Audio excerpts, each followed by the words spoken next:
In this lecture, we are going to study how para-virtualization happens using the Zen hypervisor as an example. So Zen is the most popular example of a para-virtualized VMM, right? So what is para-virtualization? This is a virtualization technique in which you modify the guest OS source code in order to make it more amenable to virtualization.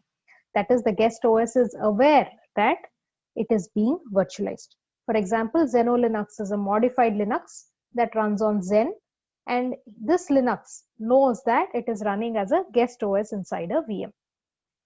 Note that the application interface does not have to change. So guest user applications don't have to change because the system call API and so on remains the same, but the OS implementation will have to change. So why is this a good idea?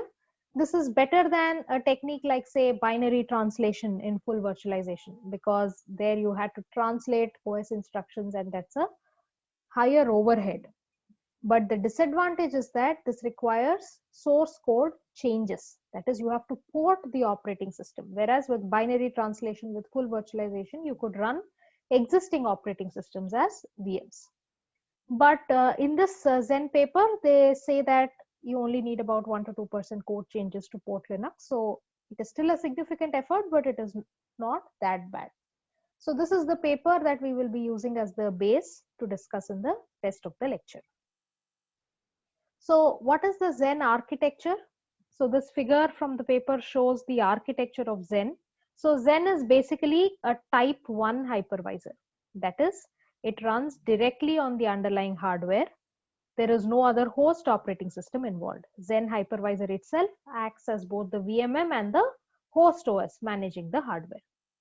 So on top of this, you have multiple virtual machines running, and each of these virtual machines is virtualized using the trap and emulate architecture.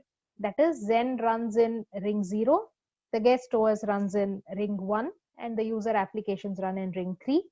And anytime the guest OS needs to do a privileged operation, it traps to the VMM in ring 0, and the VMM, Zen, does the privileged operation. So Zen also inserts itself into the top 64 MB of the address space of guest operating systems. Because you have the ability to modify the guest, you ensure that the guest does not use its top 64 MB of the address space. And in Zen, the terminology is a guest VM is called a domain. So there can be multiple guest VMs, guest domains running. Of those, the first guest domain is a special domain called the domain 0 or DOM 0. This runs some special management control software. For example, the software to create VMs, manage VMs, and so on. All of that runs inside DOM 0. So this domain is always running. And by using the software in this domain, you can create other guest domains on Zen. So how does CPU virtualization happen in Zen? The guest OS code is modified such that it does not invoke any privileged instructions, and it traps to the VMM, traps to Zen for any privileged operation. So this is sort of very similar to how a user process traps to the kernel via system calls. And this mechanism is in fact called hypercalls, where the guest OS voluntarily makes a call into Zen to perform some privileged operations. So this is exactly similar to the concept of system calls, like how a user space process goes into a kernel. Similarly, the guest OS goes to Zen in order to request certain privileged operations. And these hypercalls are synchronous. That is, the guest comes to Zen, pauses while the guest services the hypercall, and then Zen returns back to the guest once the privileged operation is complete. There is also another mechanism of communication from Zen to the domain. So this is the guest OS invoking Zen. Now, if Zen wants to pass some information to a guest OS, there is an event mechanism. So Zen can send certain lightweight events to the domain. So these are just like interrupts, like how the hardware interrupts the kernel. Zen can also send interrupts, asynchronous events to the guest domain. And this is used to deliver things like hardware interrupts and whatever other notifications that Zen wants to give a domain. And every domain, just like how a guest OS registers interrupt handlers, the domains also register callbacks for various kinds of events, interrupts and whatnot. For all events, they register callbacks, and these callbacks can be invoked whenever an event happens. So let us look into a little bit more detail about how interrupt handling happens with a guest domain and Zen. So whenever any trap or interrupt occurs, note that because Zen is running in the ring 0, the interrupt will first come to Zen. If the guest OS or guest user, whoever is executing, any other domain is executing, it will always trap to Zen because Zen is running in ring 0. And then Zen looks at the interrupt, and if it is for a particular guest domain, it copies the information about the trap or the interrupt into the kernel stack of the guest OS in what is called the trap frame. We have seen this in one of the earlier lectures that described how operating systems handle traps.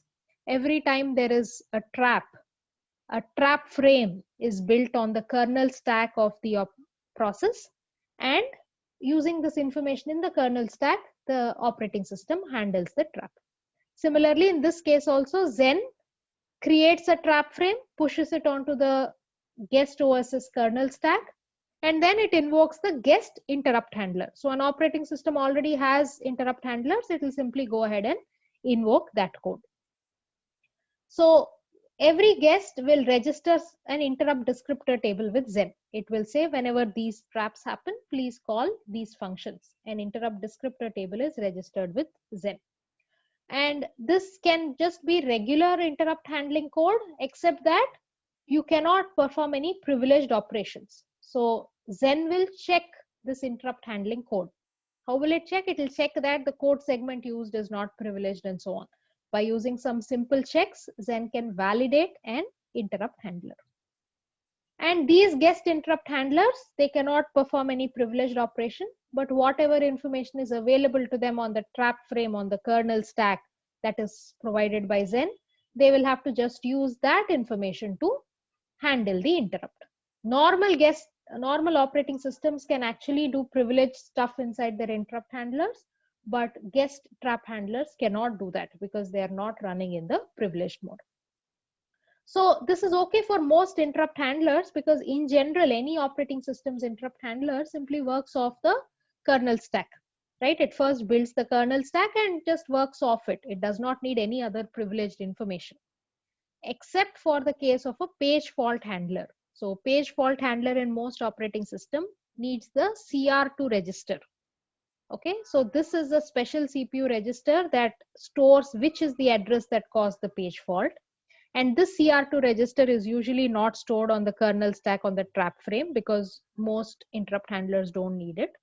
But the page fault handler needs it. So regular operating systems page fault handlers will read the CR2 register. But this is a privileged operation. This is not allowed. So in the guest OS, this page fault handler has to be modified such that it will read this address not from CR2 but from the kernel stack. So Zen will place the CR2 address on the kernel stack, and this guest trap handler has to read it from the kernel stack. So other than this, most guest interrupt handlers, most OS interrupt handlers will simply work off the kernel stack and they don't need any further privileged instructions. And Zen will validate them by checking that they are not loading the privileged code segment and so on. So for the most part, guest interrupt handling does not have to change. The only change is that first Zen is interrupted and Zen builds the trap frame and invokes the guest trap handler.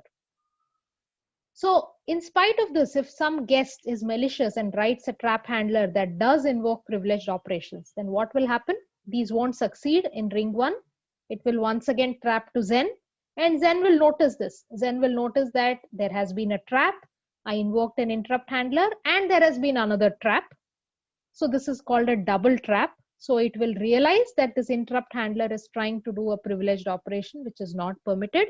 And in that case, it can terminate the misbehaving guest. So if any guest tries to do something illegal by doing some privileged operations in its interrupt handler, it will be caught in this manner. So this was how CPU virtualization happened and traps are handled. Now we are going to see how memory virtualization happens in Zen.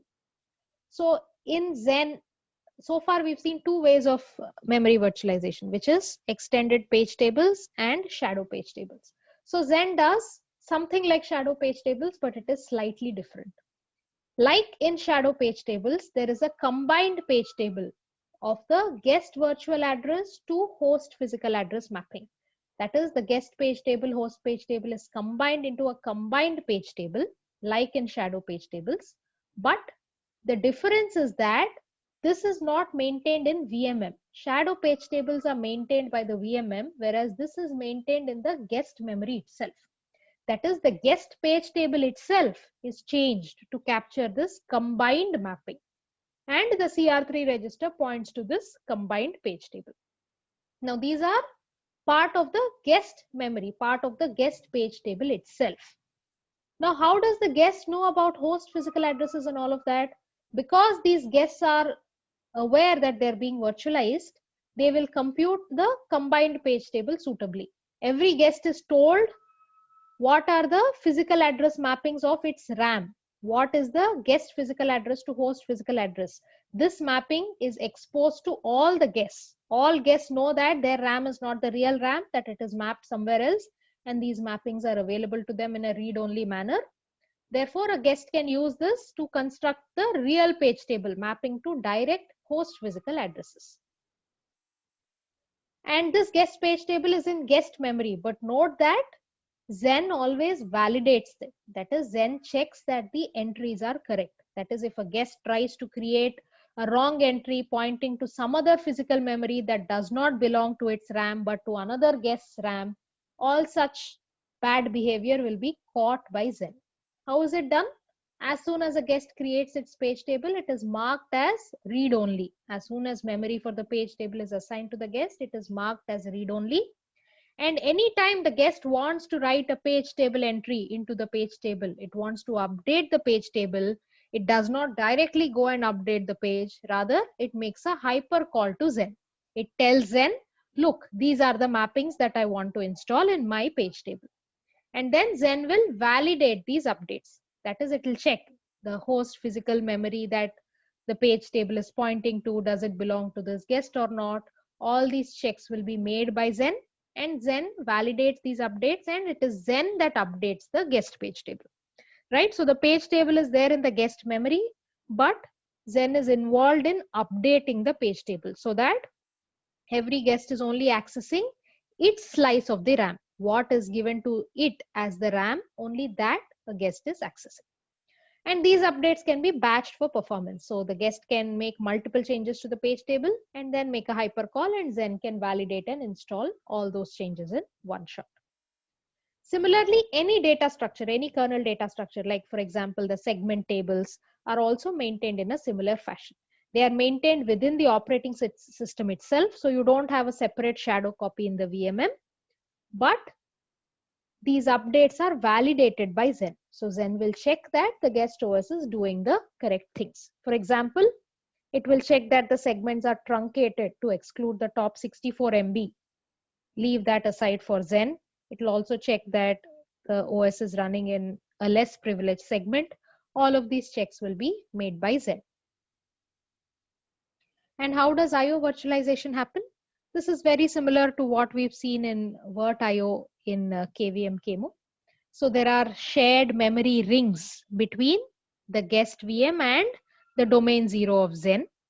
And IO happens via these shared memory rings. The guest domain has a front-end device driver which will place the IO requests into the ring, and then it will make a hypercall to Zen, and Zen or domain 0 will go ahead, handle these IO requests and place the responses back on the ring, and the guest domain will read these responses. So what are placed in the ring are what are called descriptors. What are these descriptors? This is all the information about an IO request. For example, if it is a write request, then this descriptor will have a pointer to the DMA buffer which has the data. If it is a read request, it will have a pointer to an empty DMA buffer into which the device has to put the read data. Right? All information about an IO request is called a descriptor, and these descriptors are placed in this shared queue. Right? You can see in this shared queue that the guest OS places requests into the shared queue, and Zen will consume these requests, initiate the IO operation, and once the responses are ready, Zen will place the responses in the queue, and the guest OS will consume these responses. So all of it happens in one circular buffer. And this concept, as I said, is very similar to VirtIO. You don't have copying of request data from the guest domain to domain 0 and so on. It is very efficient. And anytime you have to exchange information, right, these requests and responses, memory pages are simply swapped between the guest domain and domain 0. That is, no memory copy has to happen. And of course, because there is batching, you also get good performance. That is, a bunch of requests are handled at the same time without exiting from a guest domain. So in summary, this is an example of a para-virtualized VMM. Zen is the most popular example of para-virtualization. The guest OS is modified here to suit virtualization. The guest OS makes things like hypercalls. It is aware that it is being virtualized. And Zen is a trap and emulate VMM. The guest runs in ring 1, VMM runs in ring 0. And anytime the guest needs a privileged operation, it makes a hypercall to the VMM running in ring 0. And memory virtualization is somewhat similar to shadow page tables, but it is more efficient. The combined guest virtual to host physical address mapping is maintained in the guest memory itself as part of the guest page table itself. But the guest only has read access to this page table, and any updates to this page table are performed via Zen and validated by Zen. And IO virtualization happens via shared rings, much like VirtIO in KVM KMO. So with this lecture, we complete our discussion on the three types of virtualization: hardware assisted, full virtualization, and para virtualization. And hopefully you're able to distinguish how CPU, memory, and IO virtualize in these three techniques.